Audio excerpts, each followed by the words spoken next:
Assalamualaikum warahmatullahi wabarakatuh.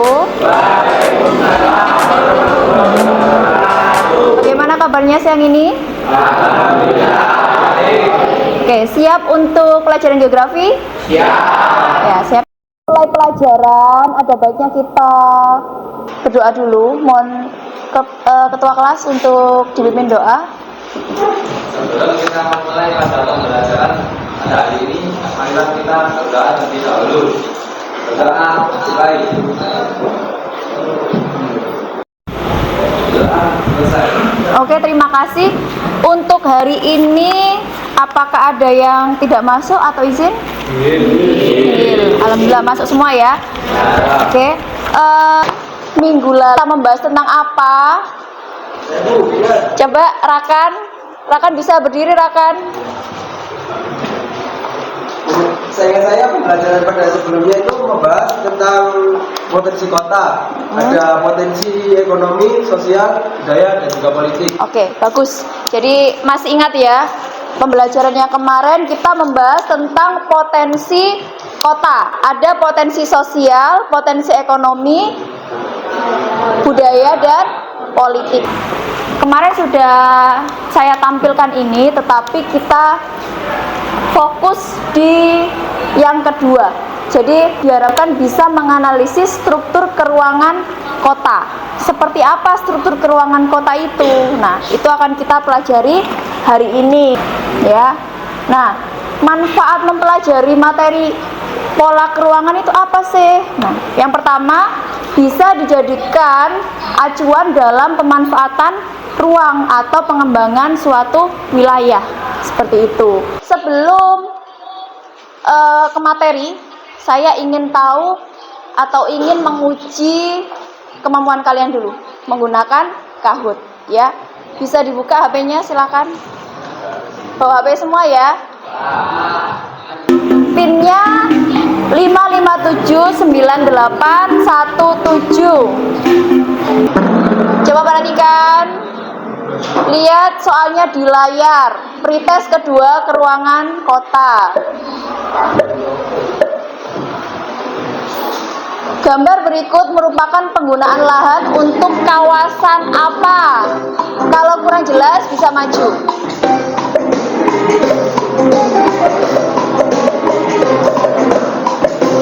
Jika jangan sendiri-sendiri ya.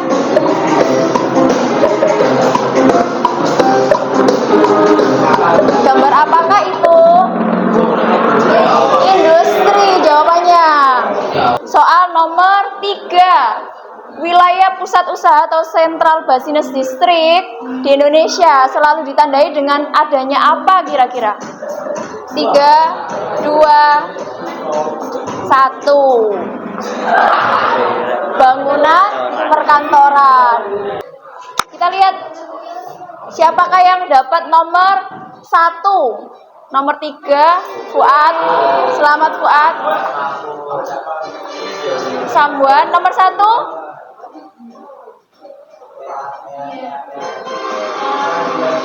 Radian. Selamat Radian. Kita sudah pretest. Selanjutnya, nah ini. Coba perhatikan gambar berikut. Nah, ada yang bisa menjawab? Coba Ilman, gambar apakah ini Ilman? Itu menggambarkan pola penggunaan lahan di kota. Nah, pola penggunaan lahan di kota. Betul ya, jadi itu yang tinggi-tinggi perkantoran. Ini ada teori struktur ruang kota. Jadi di dalam teori ini dijelaskan apa saja penggunaan lahan di suatu kota. Seperti itu. Nah, saya inginkan kalian untuk mencari referensi sendiri. Jadi untuk hari ini kalian silakan berdiskusi dengan kelompok. Nanti akan saya nilai juga presentasinya, terus kemudian sikap kalian dalam berdiskusi dan presentasi itu seperti apa, gitu ya. Bisa dipahami? Ada yang ditanyakan sampai sini? Paham ya? Oke. Sekarang silahkan membentuk kelompok sama seperti yang kemarin. Silahkan bergabung ke kelompoknya masing-masing. 1, 2, 3, 4, 5, 6, 7. Pertemuan kedua kalian silahkan menggambarkan teori struktur ruang kota. Jadi di situ ada isian yang kosong. Nah, itu kalian isikan CBD atau DPK itu ada di nomor berapa. Seperti itu, ya. Oh, ada. Nah, lebih mudah ini langsung ini ke sini kan. Kira-kira. Oke, sekarang kita coba presentasikan. Sudah selesai semua ya? Kan oleh Ernest W. Burgess yang berprofesi sebagai seorang sosiolog asal Amerika Serikat. Zona pertama yang ada dalam teori konsentris yaitu CBD atau DPK, daerah pusat kegiatan. Ada yang mau tanya? Kenapa zona 2 yaitu zona grosir dan manufaktur mendekati zona 3 yaitu zona permukiman kelas rendah? Karena di zona pemukiman kelas rendah, mereka lebih dekat dengan pabrik-pabrik dan industri, sehingga mereka lebih dekat dengan pekerjaan dan ongkirnya di sana lebih murah. Kalau katanya Nadia, tadi sudah tepat. Pemukiman kelas rendah ini lebih cenderung mendekati zona tempat bekerja mereka. Sekian dari kelompok kami. Mohon maaf apabila ada salah kata. Wassalamualaikum warahmatullahi wabarakatuh.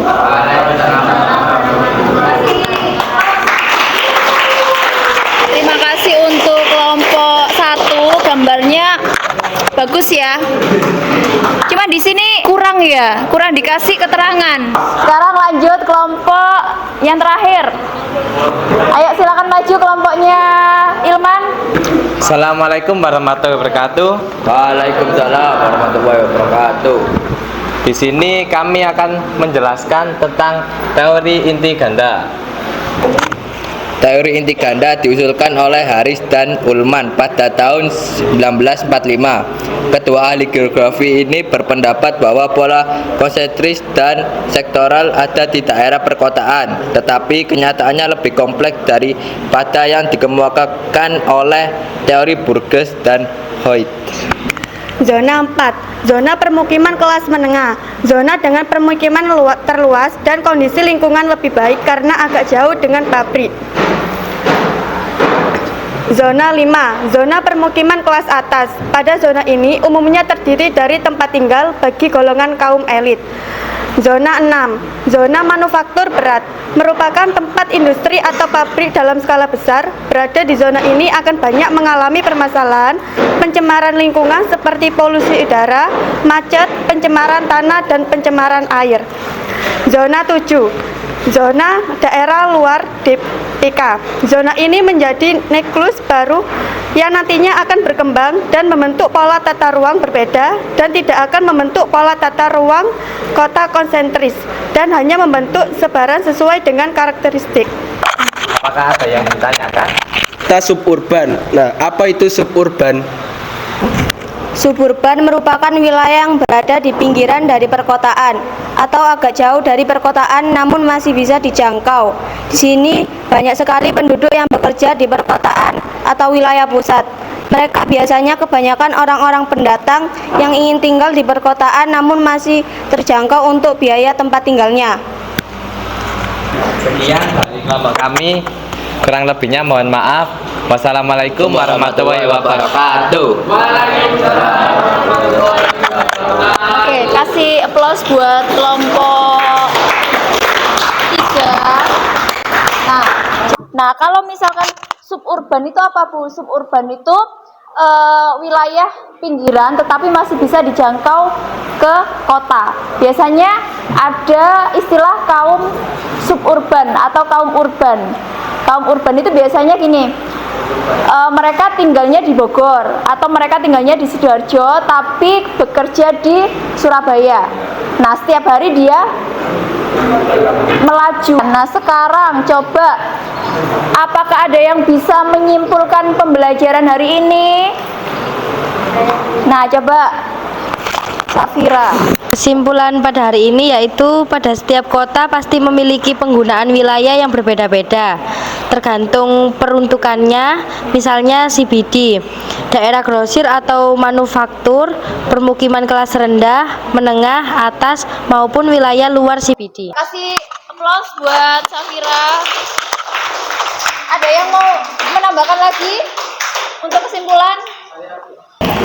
Jadi kesimpulannya, wilayah permukiman kelas rendah cenderung mendekati manufaktur atau industri untuk meminimalisir ongkos pulang pergi saat bekerja. Oke. Sudah jelas ya untuk pembelajaran hari ini? Nah, sekarang saya coba tanya, bagaimana perasaan kalian saat mengikuti pembelajaran geografi? Saya sangat happy dengan pembelajaran yang diajarkan Bu Eka. Terima kasih. Happy-nya di mana happy-nya? Happy-nya bisa lihat Bu Eka. Sekarang kita adakan post test. Silakan dibuka lagi HP-nya.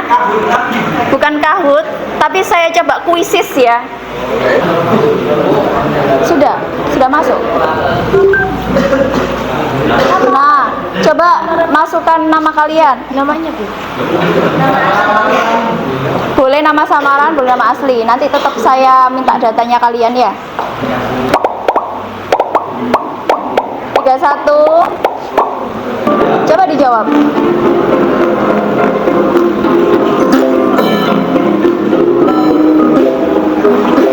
Nah, di sini kalau kalian benar ada itu skornya. Tuh. Kalau yang satu berarti jawabannya betul.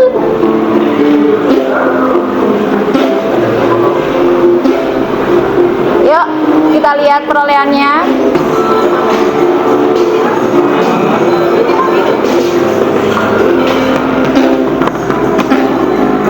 Nggak usah. Nah, ini keluar. Iklan berarti itu tadi. Ada iklannya. Yuk.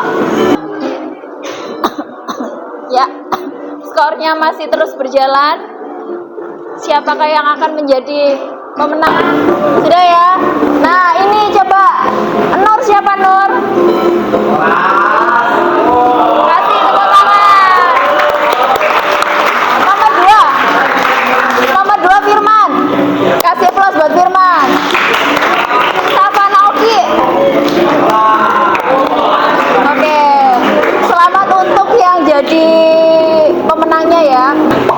Di pertemuan berikutnya kita akan masih membahas tentang kota, tetapi lebih ke interaksinya, interaksi desa dan kota. Jangan lupa dipelajari dulu, bisa dibaca-baca di bahan ajar atau di referensi yang lain. Nah, untuk yang terakhir seperti biasa saya akan memberikan quotes. Barang siapa tidak mau merasakan pahitnya belajar, ia akan merasakan hinanya kebodohan sepanjang hidupnya. Sekarang dipimpin doa. Sebelum kita mengakhiri pembelajaran pada hari ini, marilah kita berdoa terlebih dahulu. Berdoa mulai. Doa selesai. Oke, terima kasih. Semoga bermanfaat pembelajaran kita hari ini. Nanti pulangnya hati-hati ya. Sekian, terima kasih. Wassalamualaikum warahmatullahi wabarakatuh.